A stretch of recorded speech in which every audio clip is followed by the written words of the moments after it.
experience now in various forms and various names, once upon a time it was just Atma, and now it is expressing in various names and forms, and Atma is also present. So, first, the lokas were created, then the lokapalas and the various other life forms, including human beings, then anna, food for all. So the whole this process of creation is described here in the first chapter in a very dramatic way. So Ishvara, that Atma who is Ishvara, after creating this world, entered the world and entered this human form through the top of the head, through the Brahmarandra. So all this description creates a doubt in our mind that how is this possible?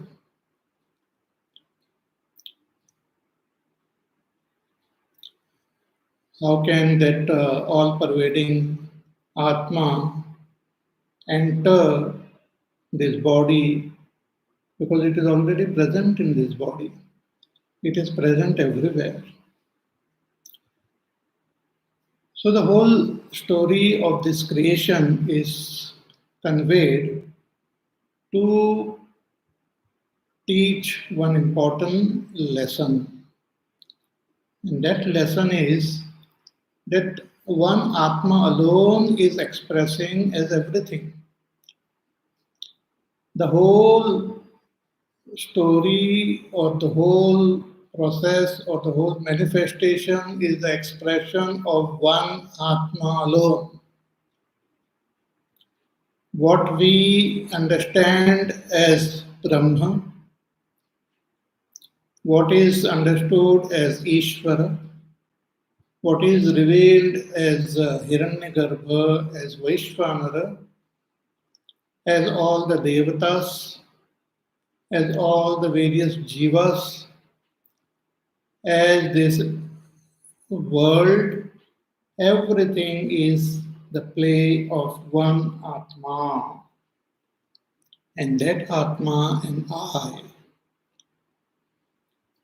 This is what we have to understand, gain the knowledge.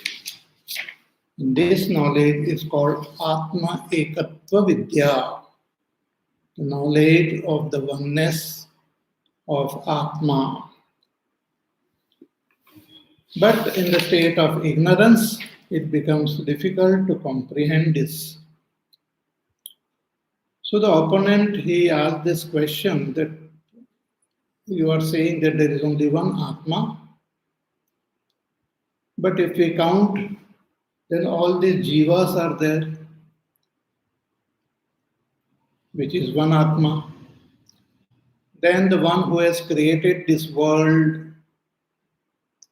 the Sarvajna, Sarvashaktiman, Ishvara, is another Atma. And the one who is beyond all this world, free from all modification, all change, is the third Atma, the Brahma. So how come you say that there is only one Atma? All these three are distinctly different from each other. So Shankaracharya ji then he says, how do you know that Jivatma? Let us analyze. And from that analysis, we come to know that what I know about myself is a wrong notion. I consider myself as this body, as this mind. I consider myself as the knower, doer, enjoyer. that is a wrong knowledge about myself. When we come to understand myself as we are, then we will know that my Swarup and the Swarup of Ishvara and the Swarup of Brahma is one only. There is no difference. The difference is seen when our focus is on the upadhis, when our focus is on the names and forms. See, when we see ornament, a bangle is there, and earring is there, a necklace is there. So when we just look at the forms, they are all different. But when we focus on the Swarupa, on the Upadan, then it is gold, and as gold, when we see, then bangle, necklace, earring are all one only. Similarly, when we focus on the upadhis, when we focus on our own mind, intellect, on our body, we consider ourselves as different from other jivas. And also when we understand Ishvara, who is Sarvajna Sarvashaktiman, we see difference. I am Alpajna Alpashaktiman. So from the standpoint of the Upadhi, from that Maya Shakti, Ishvara is Sarvajna Sarvashaktiman.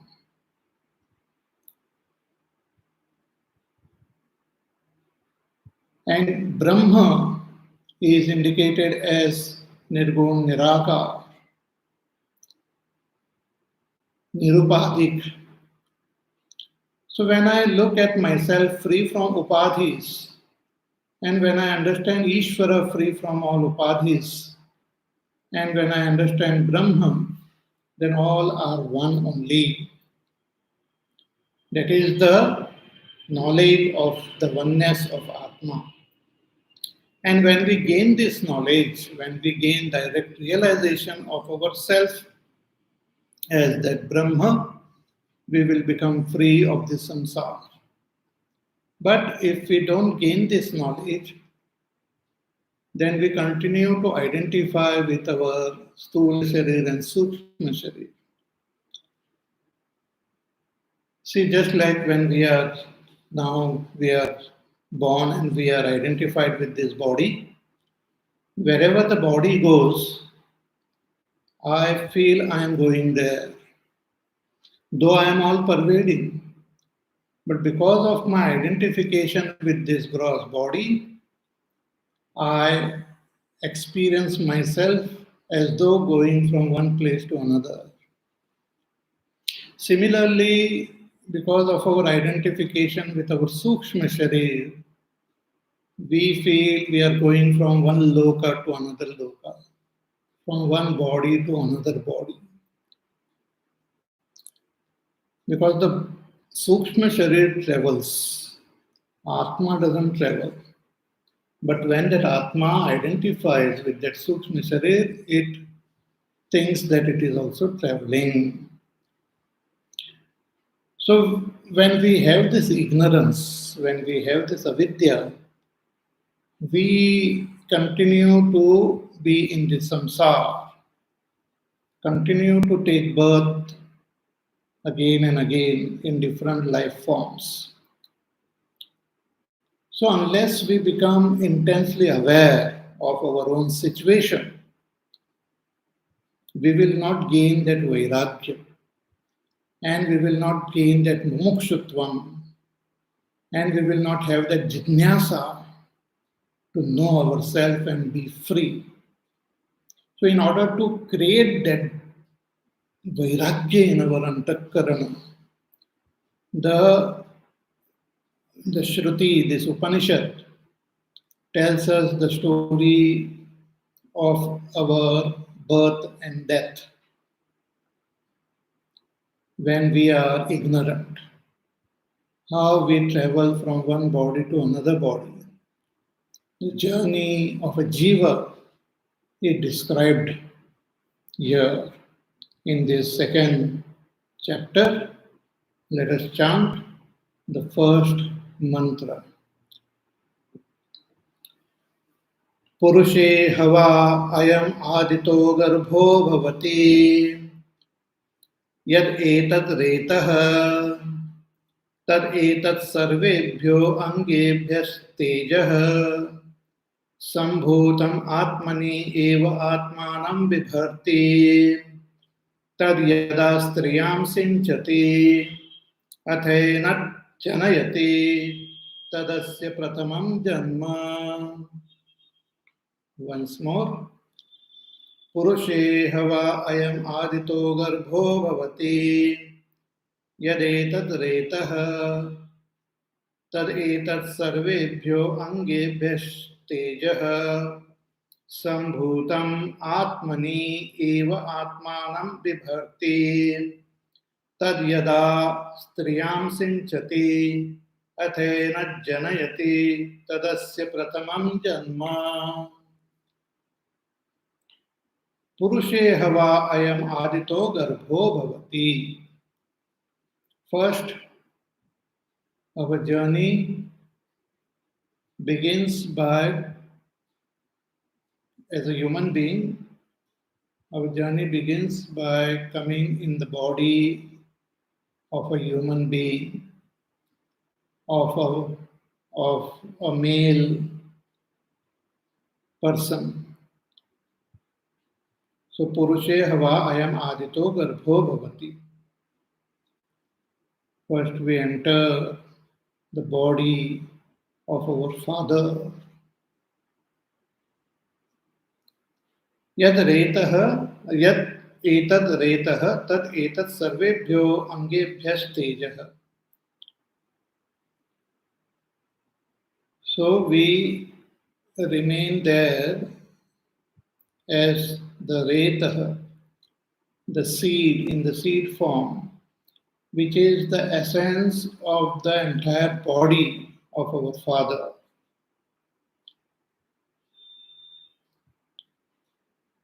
Sambhotam Atmani eva Atmanam Bibharti. Once we are born in the body of the father nourishes us in his body. Tad yada striyam sinchati. And when he puts it in the womb of my mother, atha ena janayati, by putting the seed in the mother's womb, he gives birth to me in the mother. And that is the first birth. That is the first birth of the Jiva. Tad asya prathamam janma. So let us read Adi Shankaracharya's Bhashya and understand this mantra. Shankaracharya writes कि अयम एव अविद्या काम कर्माभि मानवाम यज्ञादि कर्म कृत्वा अस्मात् लोकात् धूमादिक्रमेण चंद्रमसां प्राप्य क्षीणकर्मा वृष्ट्यादिक्रमेण इमं लोकं प्राप्य अन्नभूतः पुरुषाग्नौ भूतः. See, this our journey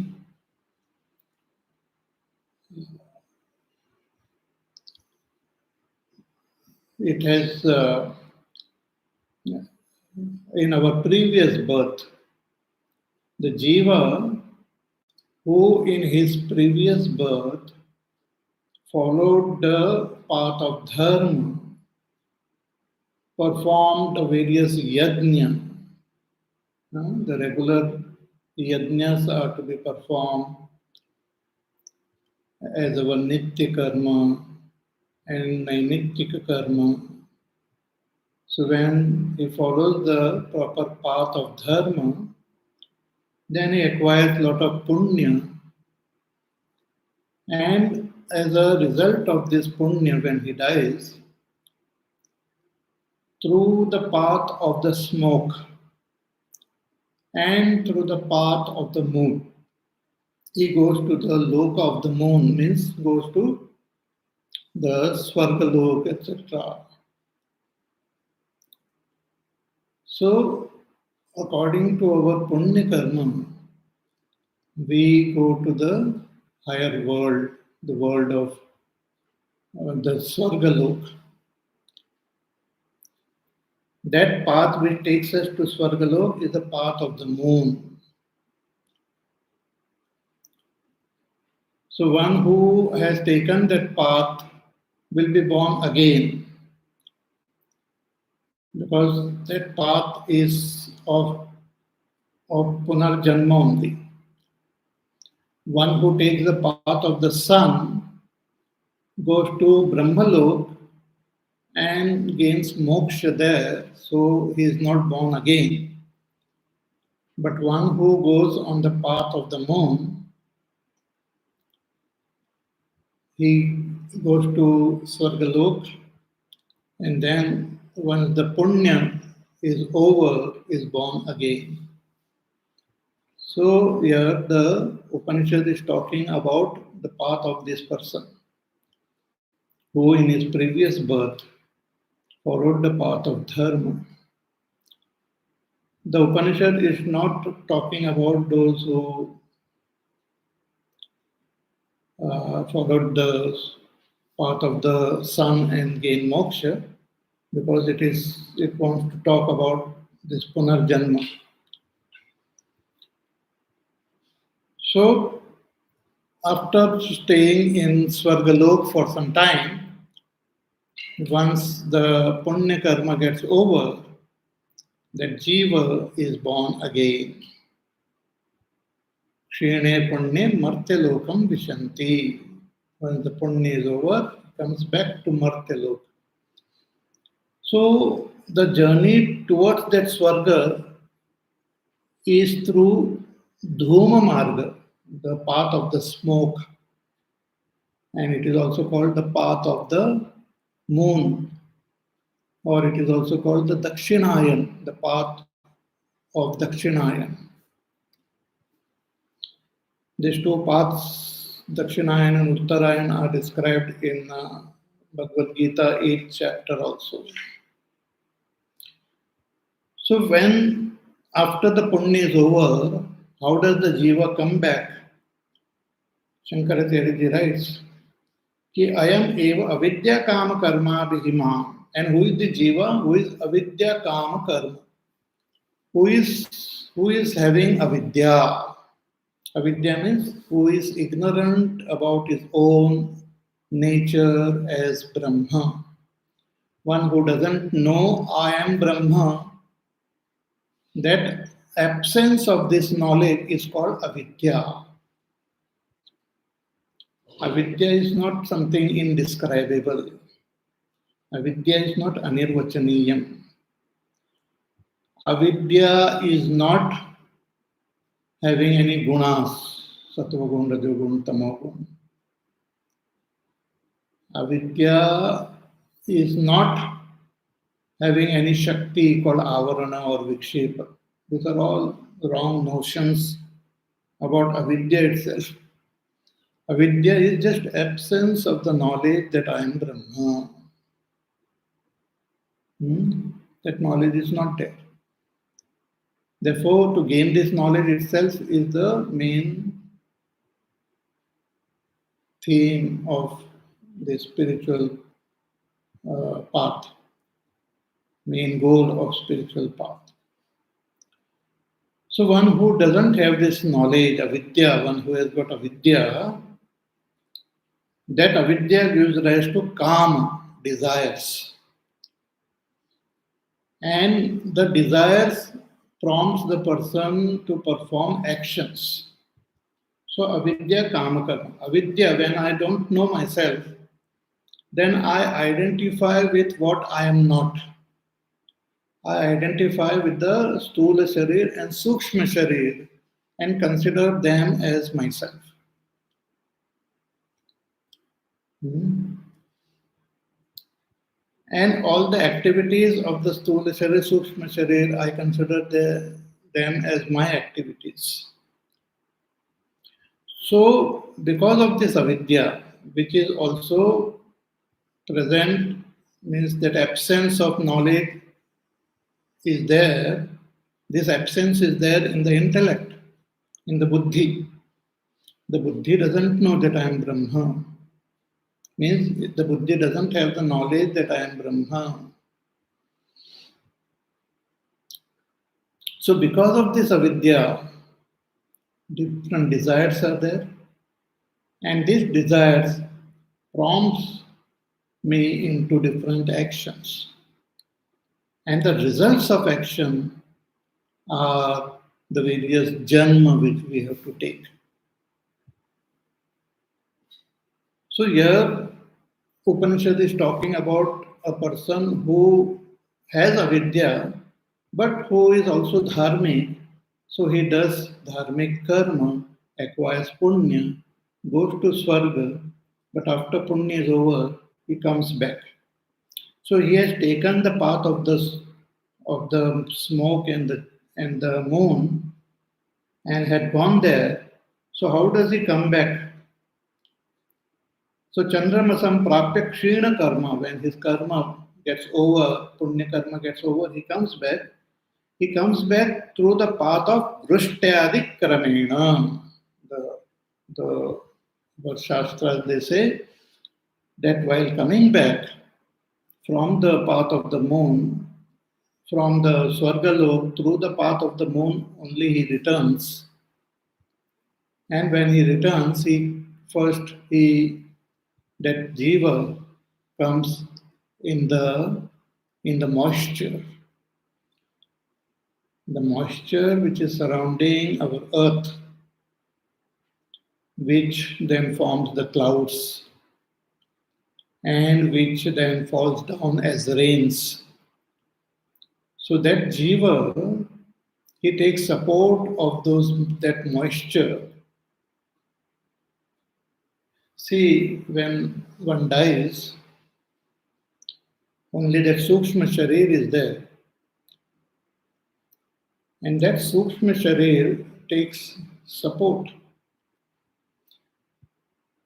While going to Swarga also, is guided by the Devtas to reach that Swargalok. But when he comes back, then he takes support of the moisture and remains there in the outer atmosphere. And then when it rains, comes down on earth. Huh? These are all described in our Shastras. So, with the rains, it comes out. Vrishtyadi kramena imam lokam prapya. It comes down on this earth. And once it comes on earth, again it takes support of the vanaspatis, the herbs, the plants, and the seeds. It takes support of this vanaspati. It takes support of anna, the food. It is not taking the body of that, but it just takes support of that. Say in Bhagavad Puran, there is a story of, not in Bhagavad Puran, but in the Mahima of Bhagavad, I think. Yeah. There is a story of Dundukari. This person, Dundukari, the son of Dunduli, was very, very adharmic. He behaved in the most worst way and acquired a lot of papa. Even he tortured his own parents and indulged in all sorts of negative activities. So when such a dharmic person he died, he didn't get moksha. Anyway, he will not. No one gets moksha by adharma. He didn't get moksha, but he didn't go to the other worlds also. He didn't go to Swargalok or Narakalok. He remained hanging in between in a Preta Yoni. It's called a Preta Yoni.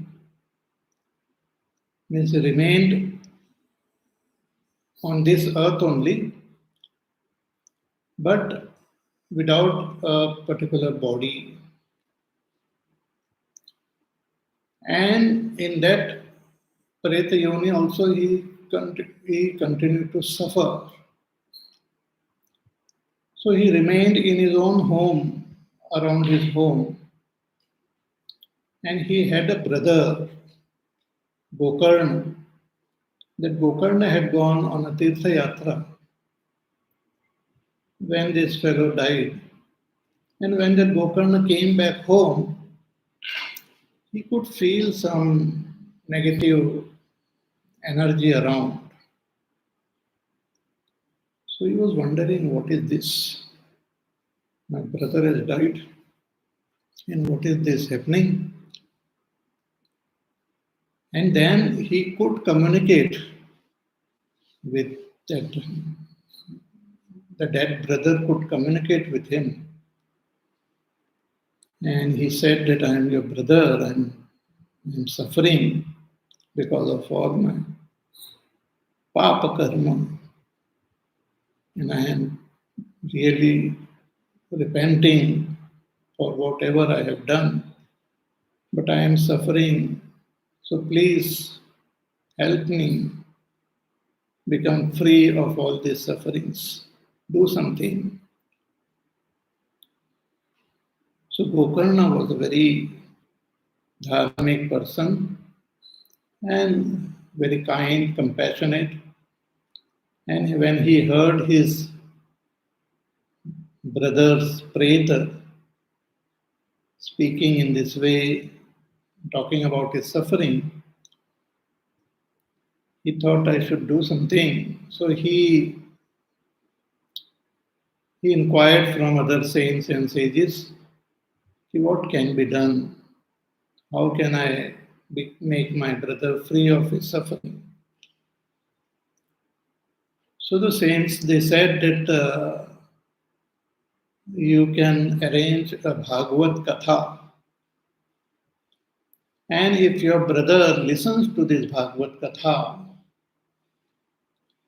then he can become free of his suffering and can gain moksha also. So this Gokarna arranged a Bhagavad Katha. But this preta doesn't have any body and all. It's very, very flimsy type of condition. So he took support of a bamboo. A bamboo was there with 7 knots. So he took support of that bamboo and remained there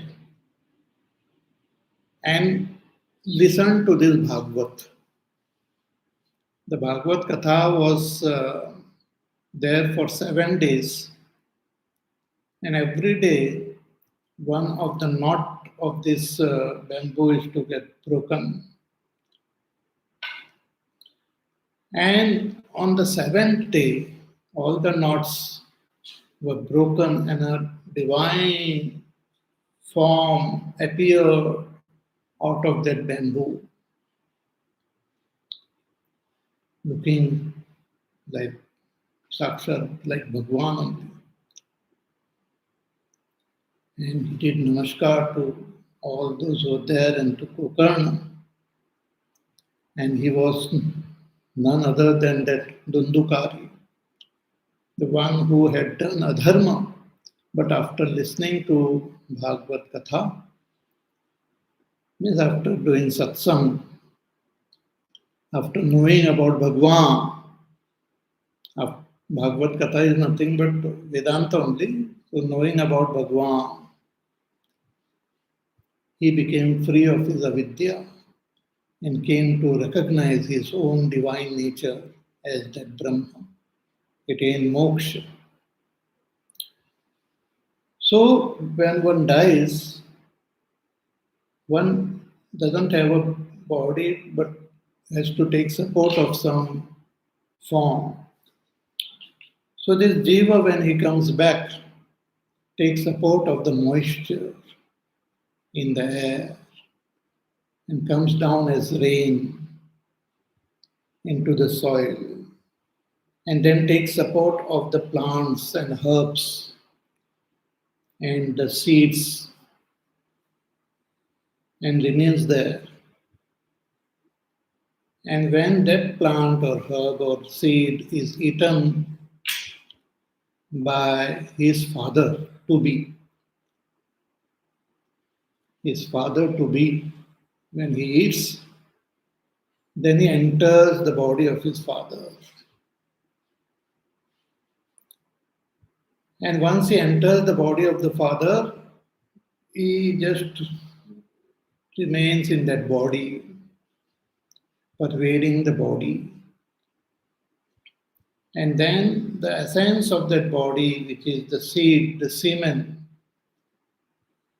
then he takes support of that and remains.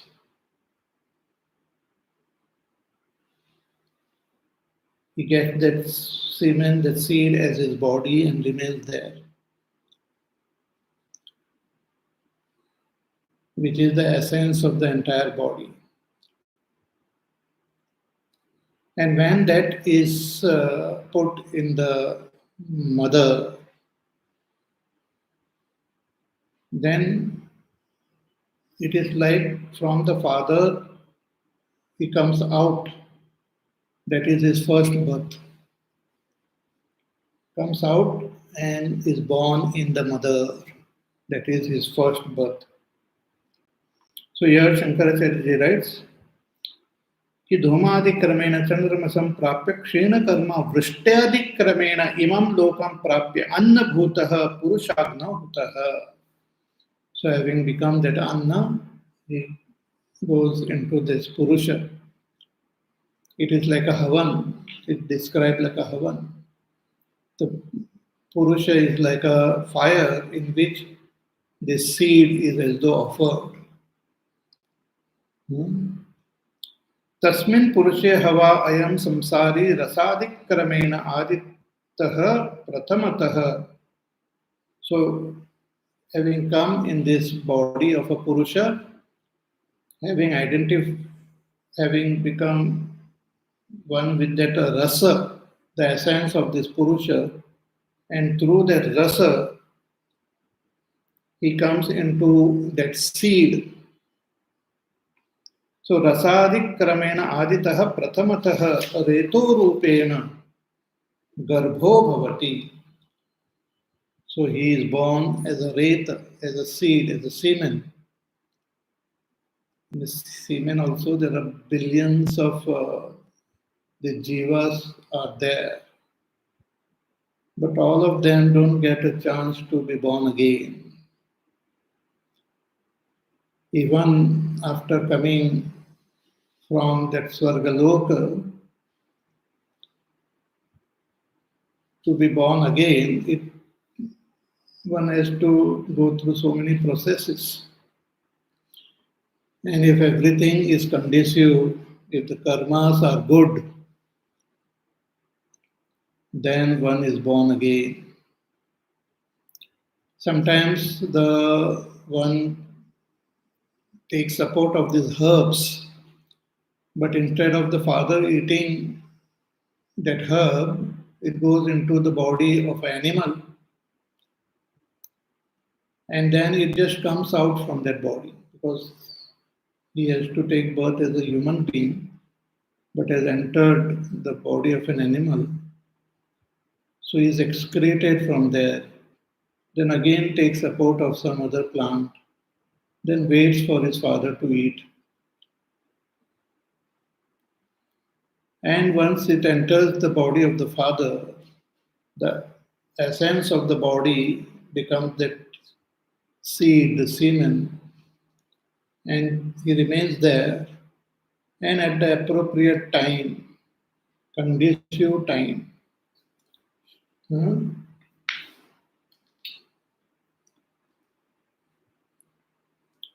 so conducive time when it enters the mother, then it is born again.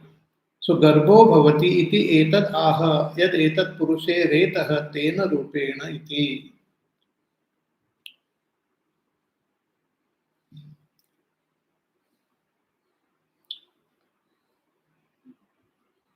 तच्च एतद् रेतः अन्नमयस्य पिण्डस्य सर्वेभ्यो अङ्गेभ्यः अवयवेभ्यः रसादिलक्षणेभ्यः तेजः. So this, when there's reta, the seed is the essence of the rasa of this body. So the human body, that essence of it, the, the blood and the essence of that also becomes the seed. So rasadi lakshanebhyah teja sara rupam sharirasya sambhutam parinishpannam tat purushasya atma bhutatvad atma. So that is that atma, that jivatma has entered this body and remains there in the form of a seed.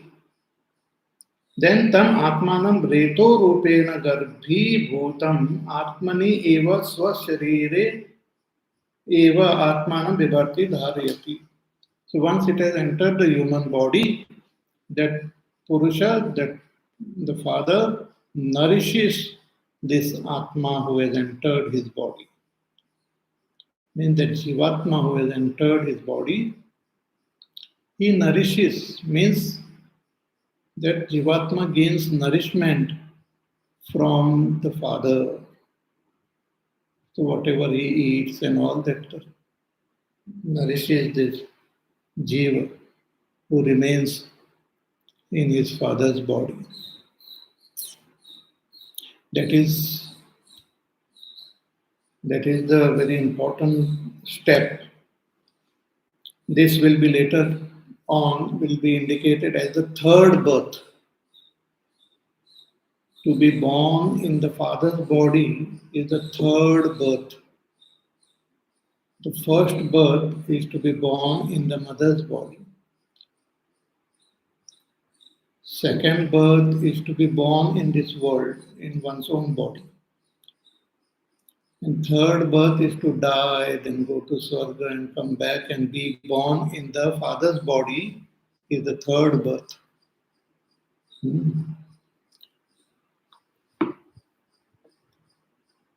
So tam atmanam reto rupena garbhi bhutam atmani eva swashariri eva atmanam vibhakti dharayati. So he nourishes that jivatma in his own body, who is there present in the form of that essence of the body, in the form of that seed, in the form of the semen. So tad reto yada yasmin kale भार्या ऋतुमती तस्यां योषाग्नौ स्त्रियां सिंचति उपगच्छन् अथ तत् एतत् रेत आत्मनो गर्भभूतं जनयति पिता. And when that semen, that jivatma who is there present in this body, when it enters, when it is offered in the mother, in that that Purusha offered it into his wife.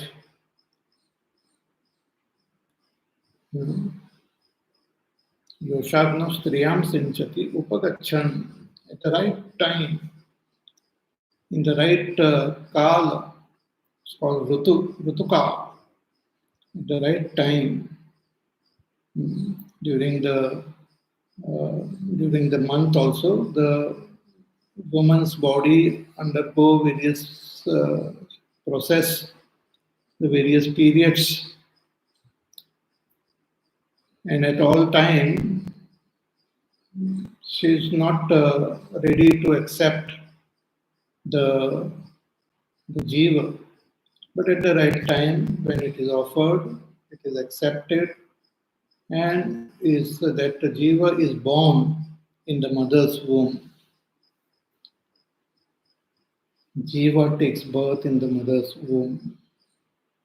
So first he had taken birth in the father's body, then he takes birth in the mother's womb.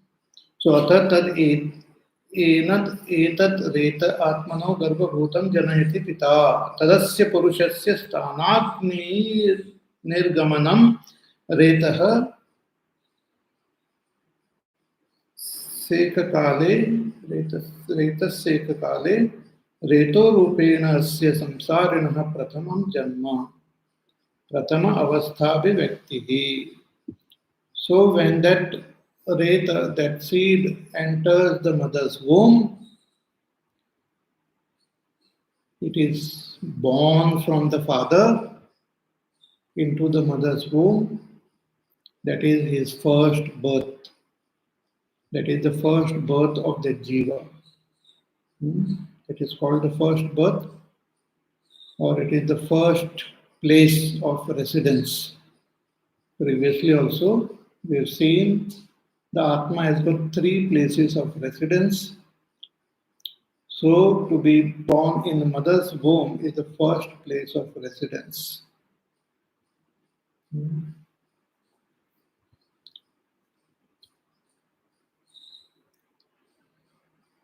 Tad etad uttam purastad asavatma amam atmanam ityadina.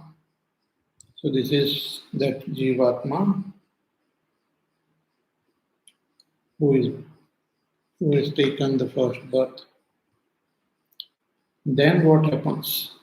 Once we enter the mother's body, then what happens to the Jiva? Said in the next mantra, Tat striya atma bhutam gacchati yatha swam angam tatha tasmad enam na hinaste sa asya etam atmanam atragatam bhavayati. So when one enters the mother's body, then becomes one with the mother's body. Yatha swam angam tatha, just like all the limbs of the mother. Therefore, it doesn't hurt the mother. It doesn't harm the mother. See, if some bacteria or some other entity enters our body, then it harms the body, and the body then fights and throws that bacteria out. It doesn't allow. It is considered as a alien, as a alien to the body entering. But when this Jivatma enters the mother's body, becomes one with the mother's body, and then enters the Garbha, the womb of the mother, and remains there. And the mother also doesn't get harmed by that body. So just like her own limbs. So yatha swam angam tatha tasmat enam na hinasti sa asya etam atmanam atragatam bhavayati. And she also nourishes that Jivatma who has entered her body by eating appropriate food, by taking appropriate care of herself, she nourishes that Jivatma who has entered the womb. Shankaracharya ji writes, Kitad reto yasyam striyam siktam sat tasya atma bhoyam atma व्यतिरेकताम यथा पितुः एवं गच्छति प्राप्नोति यथा स्वम अंगम स्तनादि तथा तद्वत् एव.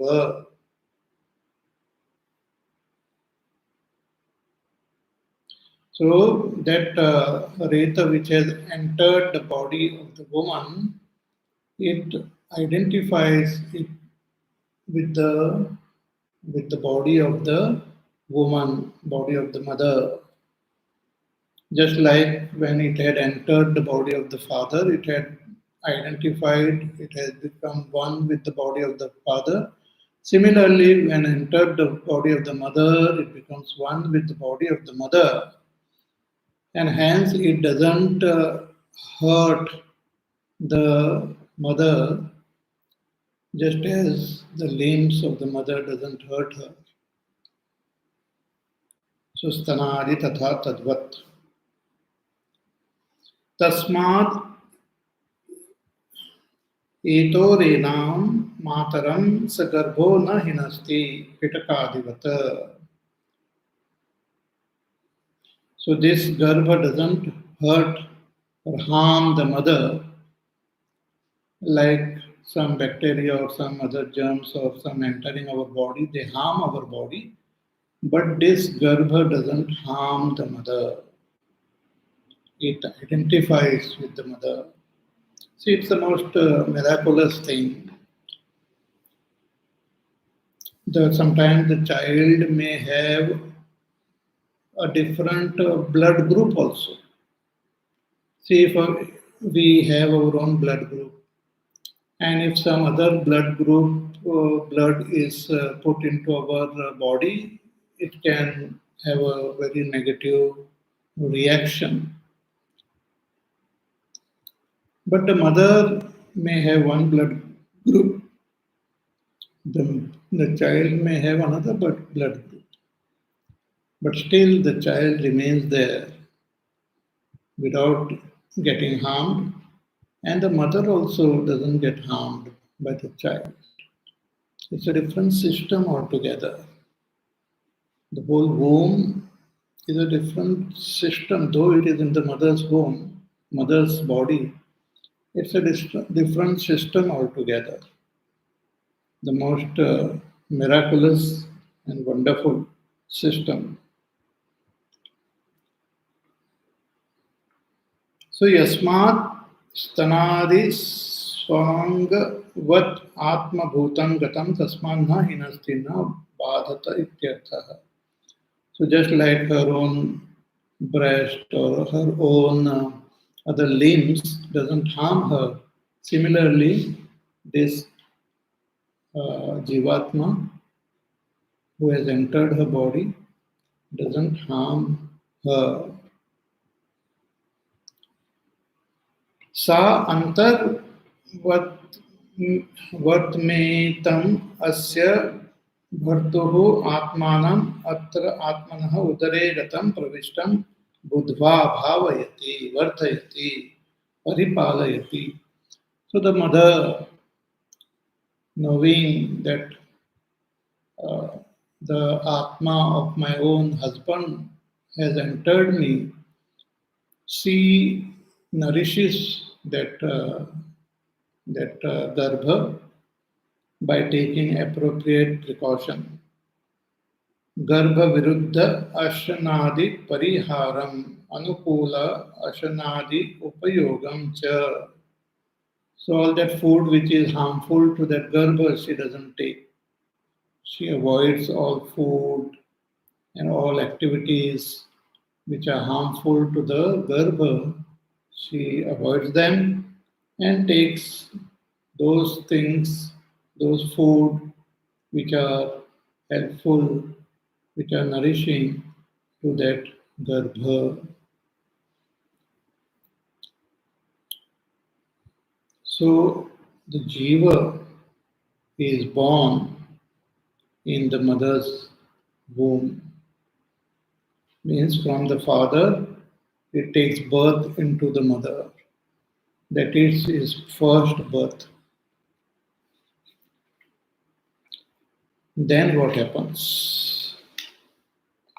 In the next mantra it says, सा भावयत्री भावितव्या भवति तं स्त्री गर्भं बिभर्ति सो अग्र एव कुमारं जन्मनः अग्रे अधिभावयति स यत्कुमारं जन्मनः अग्रे अधिभावयति आत्मानम् एव तद्भावयति येषां लोकानां सन्तत्या एवं संतता हि मे लोकाः तदस्य द्वितीयं जन्म. This is now the second birth is described. कि सा भावयत्री भावयितव्या भवति. So the mother who is the one who is nourishing this child who is there within, who is nourishing the fetus who is present in her womb, she herself is to be nourished. She also has to be nourished by the husband. So sa bhavayitri bhavayitavya bhavati. So the mother who is taking care of a child in her womb, that mother has to be also taken care of by the husband and by others around.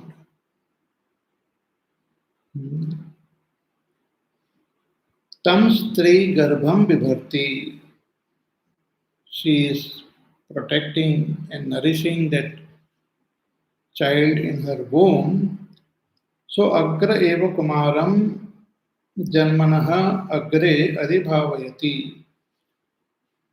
And after keeping that child in her womb, it slowly grows from a tiny little speck. It grows within this 9 months into a fully grown body with all the limbs and everything. The most miraculous happening. And then is born in this world. The mother gives birth to this child. And after he is born, that is his second birth, Dvitiyam Janma. So after he is born, so Agra eva Kumaram Janmanaha Agre Adhibhavayati.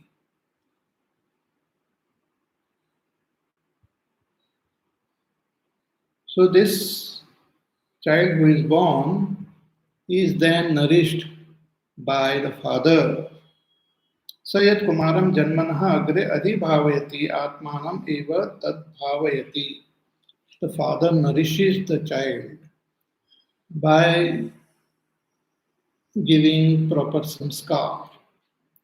So the father as well as the mother, after the child is born, nourishes that child by giving proper samskar. There are some total 16 samskars are mentioned in the Shastra, the Shodasha samskar.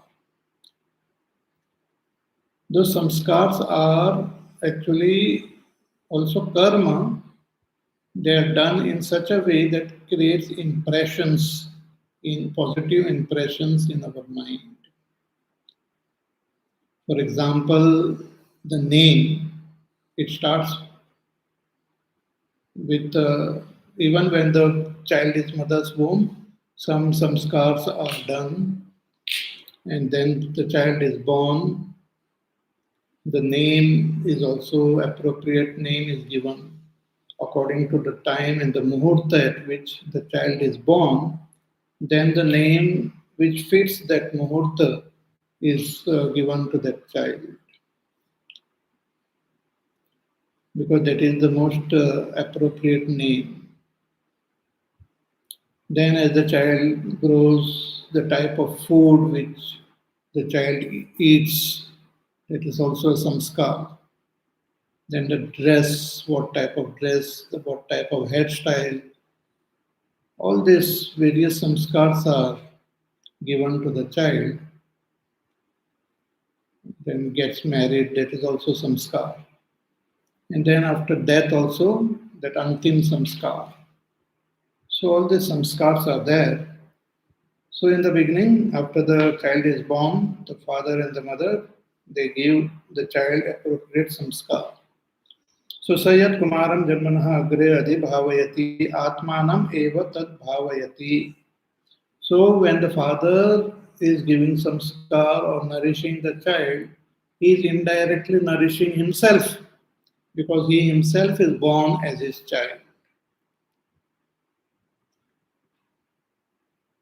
Esham Lokanam Santatya.